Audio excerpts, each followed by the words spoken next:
Kengele Léopard.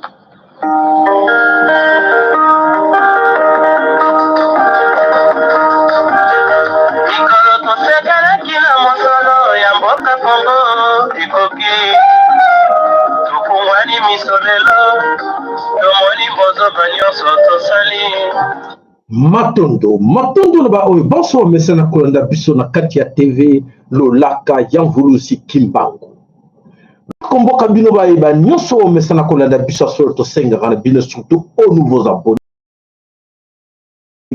sur cette chaîne.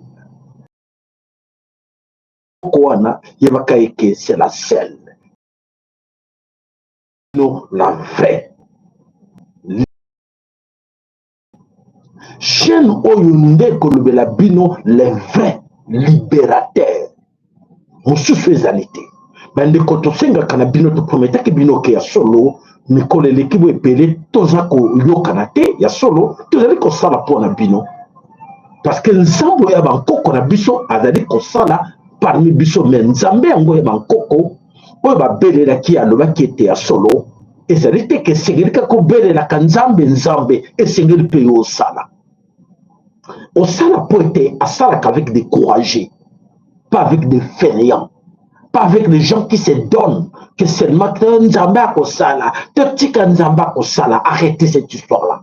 Arrêtez s'il vous plaît. Voilà maintenant qu'on va sommet le Congo, pour vous dire qu'on ne vous a pas abandonné. Tu as abandonné qui bien noté.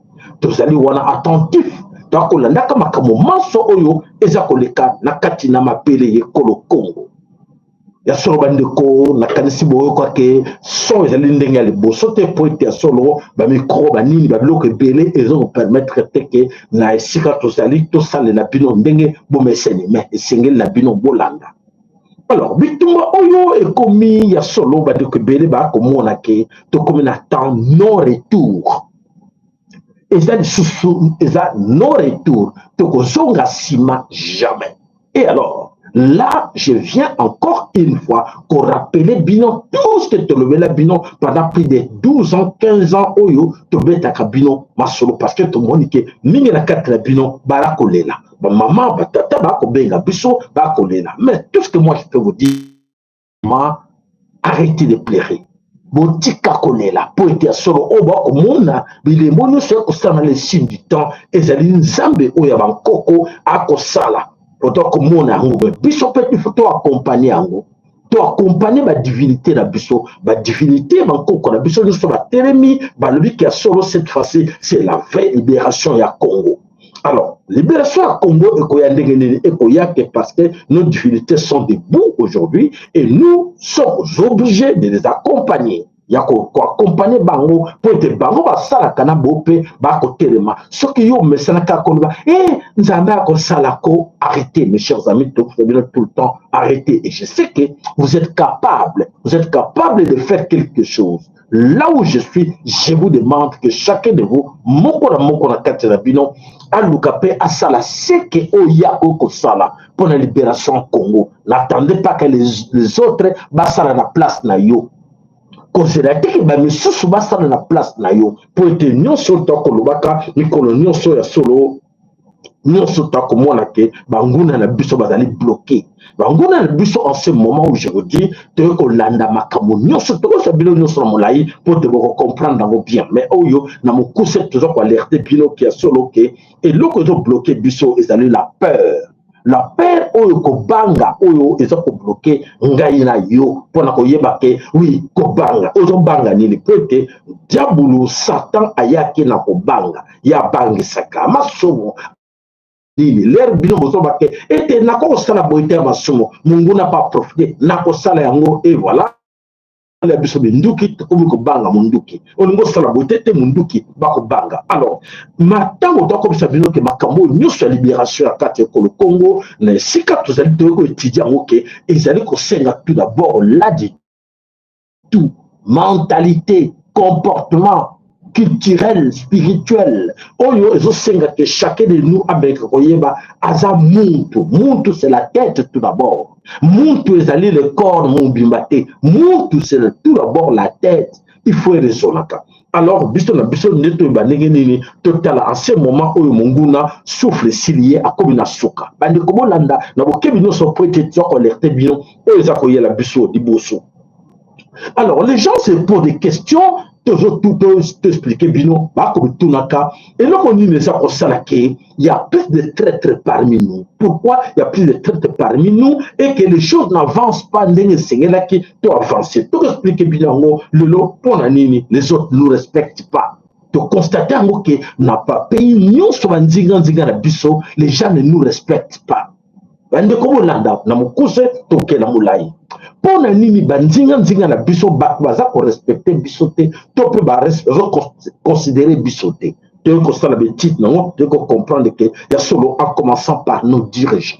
Ba dirigeants na biso oyo baza ba dirigeants école Congo mais quand ils sortent la libanda ya mboka école Congo o ba kenda ka ko négocier, o ba kenda ko signer les accords, ba kenda kana nini, ba kenda ko ba mendiant. Bakena komba mondial la première de chokobana na chilombo kobana na ba onyo so ba leka bakenda ka tout la boko na consultation na ba pays mususu étranger les bakenda ka bakena position faiblesse les bakena position faiblesse débandé quémandé mais tandis que bah où un pays riche les gens se posent des questions mais pourquoi ces gens même bah baza kokende ba délégation baza kokende ko négocier au ministre tel boy délégation tel boy et kenda ki na coin boy ah ba opposant ba kende ki ne sika boy na Genève et là on nini oyo ezako pilier c'est ça nous expliquer bien siko alors tant ba bima kana libanda côté Congo et sika ba kenda ka ba sera kana no retour Tokei, oui, Tokei va bengisi biso, va kotala moto a bengisi bango, na bengisi bango, oyo munguna a préparé pas bengisa bango. Alors bango va kotala na maboko, a kopesa biso nini, a kolesa biso nini, a komelisa biso nini. Est-ce qu'a kopesa biso quelque chose zonga nango? Là déjà faiblesse na biso nde yango wana. Alors, comme ça, parmi faiblesse na biso oya munene, autre biso te constater que partout ceux qui va toquer délégation, toquer le sigabo, ba repesa biso nini. Et tandis que ba invité bino, ba dit que bouti na pays mo plus riche. Et na tango ba moni que bino boza ko lelaka et sika bino bokei que boza na le côté boza seulement foutre bino tête, ba pesa bino mbonga ko lia, ba pesa bino nyonso. Et alors beaucoup na position faiblesse. Et cette position faiblesse, elle peut permettre que la discussion, madame pas banini, moi ba pesa bino obozo mérité, ba ko sakambino ba pesa bino moké parce que ba toujours la main qui donne, c'est la main qui dirige. Voilà la situation oyo ezali koleka wana donc faiblesse to comme ko la mendiant et na monde entier o comme on a que ba lui oyo muto aza représentant ministre député oyo ba komba ba ina commission boy mais ba zo talaka e kona na mboka nto okende ba pesa biso nini e ba comprendre ngo alors ba sakani na bino pona nini nyoso boyo kake ba kende ki na Europe ba kende ko discuter na boy ba kende ko signer ba accord boy ba kende ka toujours la position ya faiblesse et avec nos dirigeants c'est ça ko banda c'est tirikolo kaka trahison eza ko ya makat traîtrisme ezo ya mingi à cause nango parce que tout ça ko tchaka na rang ya ba faible na rang ya ba corrompu na rang o ya batu bazaka bazako se la tout ba pesa bango qu'il était même un ministre ou un député tant batambolaka exactement c'est ce qu'ils attendent toujours quelque chose à faire des missions bazo qu'il était poté ou toujours quelque chose à la ferme pour tout défendre cause pour la nation et voilà la situation oyo tokuten nango bisika nyonso toujours okele. Alors, même de comment on sommet le Congo, lelo, la canisi, non sauto le cabino, de comment, tant on peut savoir qu'elle est, tout le bino réalité de ce qui se cache là-bas dans le dossier Oyoya Nanga. Dossier Nanga, nous expliquons que non, et ça lit au Babengi Alliance Fleuve Congo. Alliance Fleuve Congo est beau ami pourquoi? Suivez-nous, mes chers amis, attentivement, comme ça vous allez comprendre, parce que, donc, on a parmi nous beaucoup de gens qui essayent.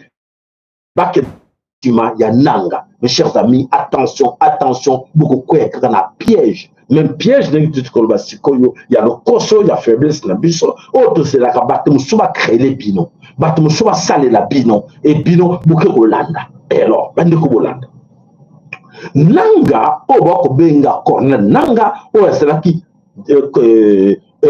responsable président ya CENI oyo a permettre que Tshilombo na Hippolyte Kanambe basala jeune bango basala ki ya passation de pouvoir et là on est les cas qui na kati wana et c'est là qui suite à notre pression suite ya ndenge bandeko belé babane ko comme tungisa les 18 ans oyo Hippolyte Kanambe atikala ki comme mokonzi. Et bah Touti, bah ça qui est trop remarquable que c'est le Touti qui dirige. Depuis que Hippolyte Kanambe a Touti et groupe nous sommes bah qui bah Touti.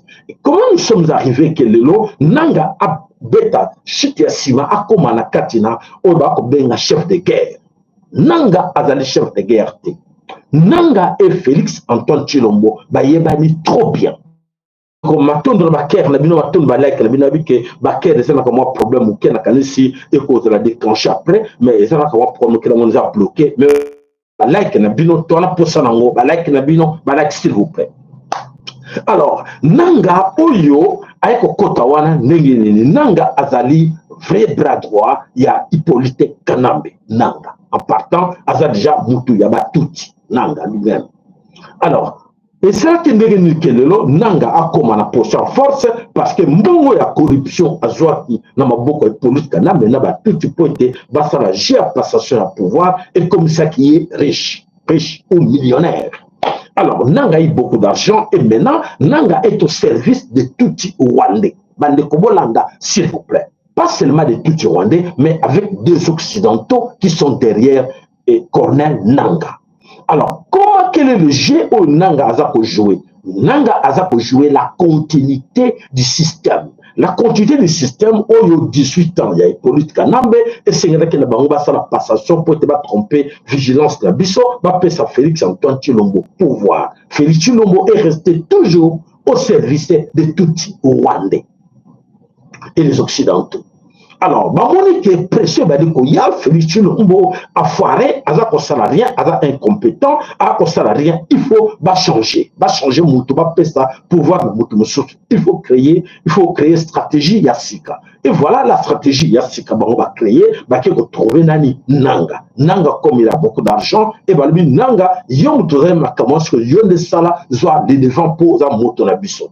Alors, Nanga est là, accueilli, aligné sur quoi, accueilli, ça bat sur un piège. Attention, beaucoup il y a un piège, Nanga, s'il vous plaît, balance mes colocons. Et surtout, ne suivez pas la politicien, c'est médiocre politicien. C'est nyonso, bazana katia circuit à Makamboyo, nous allons expliquer Bino Siko. Comment sont-ils arrivés là? Alors, mes chers amis, 18 ans, il y a Hippolyte Kanambe, Nanga est arrivé, la stratégie a passé sur le pouvoir, tout est bien, tout est dans l'Occidentaux, Kabila, le Kabila Azali, NTT, il est là, toujours, la Katina Mabele Kolo Congo. Alors, la continuité, parce que NTT, c'est la continuité, c'est comme s'il est toujours là au pouvoir. Malgré parce qu'il a beaucoup de millions, milliards, de Congo. Alors, Félix Antoine Tshilombo a joué génie na carte de Makambo. Félix Tshilombo n'a pas le choix en ce moment où je vous parle. Parce que, il signalait que non, il faut que ça la géoana pote, Nanga peut protéger yo. Nanga a protéger Félix Antoine Tshilombo parce que a la continuité du système. Alors voilà, alors Baou Baza Koke Bazo Bake Koué la banque pour rejoindre Nanga, alors de signaler bien déjà que attention, ne tombez pas au piège. Voilà, prêt de expliquer bien pour d'abord comprendre où est parti Moïse Katumbi. Moïse Katumbi était dans le jeu. Où sont partis les autres opposants au la politique? Baza toujours dans le jeu, mais Moutra va faiblir Bango. Et maintenant, lui qui va faire sa passage, mais Nanga, les gens parlent de Nanga. Alors qu'est-ce que je vous dis? Vous allez vigilant, Bako sa bisoté, va diviser bisoté, nager Oyo Baza Kosala. Parce que Nanga, il y a Félix Antoine Tshilombo. Là, vous l'avez très bien. Ne tombez pas au piège. Nanga Azali ennemi, il y a Félix Antoine Tshilombo. J'insiste encore. Nanga est dans le jeu des obstacles. Tout Rwandais pour changer stratégie pour nous faire avoir un système. Alors, qu'est-ce qu'il faut vous dire?